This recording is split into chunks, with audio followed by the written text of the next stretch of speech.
I've put together a circuit that monitors the tripping of a circuit breaker. If the circuit breaker trips, it will be locked out for a set time. The set time is dictated by a timer, and that time can be adjusted. So basically the circuit consists of a 24 volt AC class 2 supply, typically used in building automation systems and on the coils of motor controllers used in the infrastructure area, commercial buildings, etc. Not so much industrial automation, we use more DC. So we have a breaker, it's a UL 489 breaker. It's rated for 20,000 mechanical cycles and 6,000 electrical cycles. There are units available. I looked into Schneider multi-9 units and they are rated for 10,000 electrical cycles. So what we have is the breaker, and on the side of the breaker we have an auxiliary contact that's monitored by a small timer. It's a DIN rail mountable timer, and it's set up to give us a timed duration that locks out the system after a trip. So right now we're ready, and what I will do is I will load up the power supply, and I'll explain that in a minute. So I have a contactor, motor controller, an old Allen Bradley unit. She's a power hog. And I have a load bank. So I have a resistor. It's a 100 ohm resistor connected to the 24 volts. So we have a load of almost half an amp, and that's typical of our motor controlled trainers.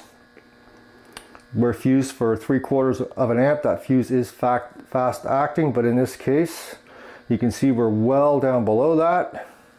And that's usually when we're loaded with some pilot lights, we're down around 1/3 of an amp, maybe 0.4 amps. So we're 0.45 amps, so we've got a pretty good load. And all is well. Now, what I will start by doing is just short cycling to see if we can trip that breaker. There are different trip curves available for the breakers. This is a trip curve, this is a B trip curve.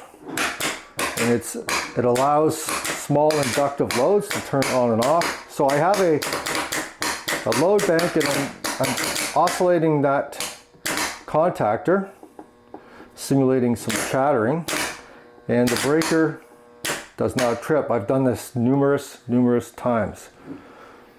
So I'm going to take this out and I'm going to move it to the bottom jack.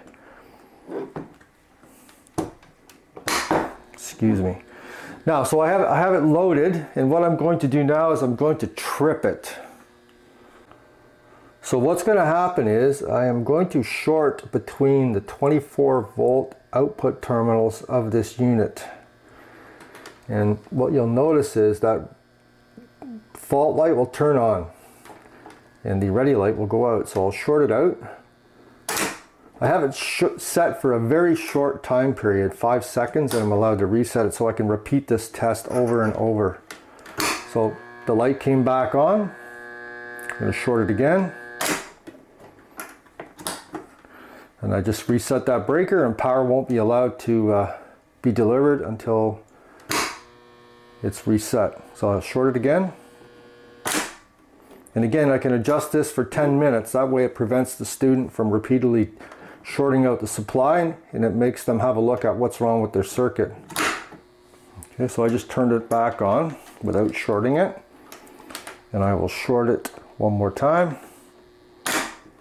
The object is to not allow the power supply to heat up.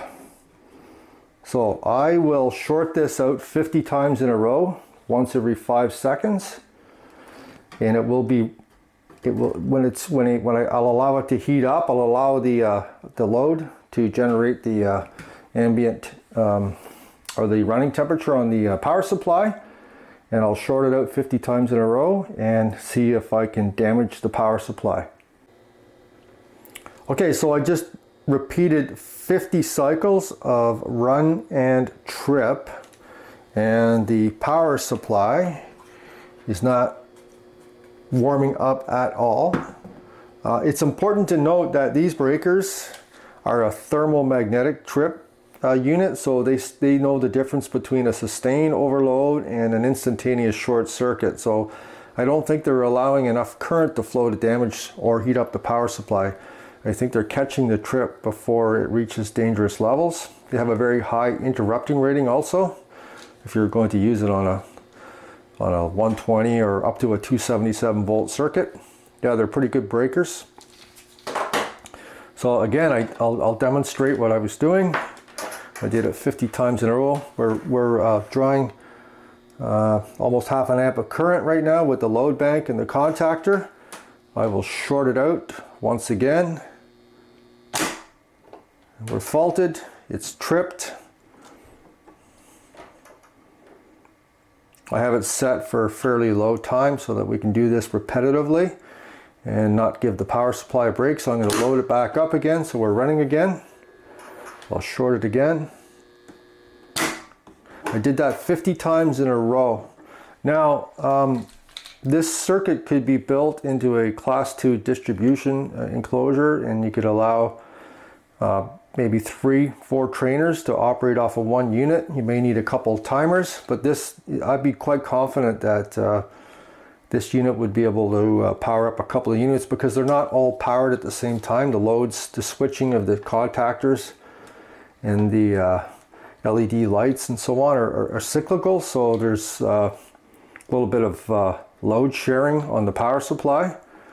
We could just look into installing a breaker on its own too, without the extra monitor, and we can get a class 2 distribution box with 2 positions where you can just put 2 breakers in, or you can just put 1 breaker in and have 1 breaker on each trainer. It might be something worth looking into to solve the problem of students damaging a fuse and then going to other trainers and removing the fuse holder and the fuses from other trainers.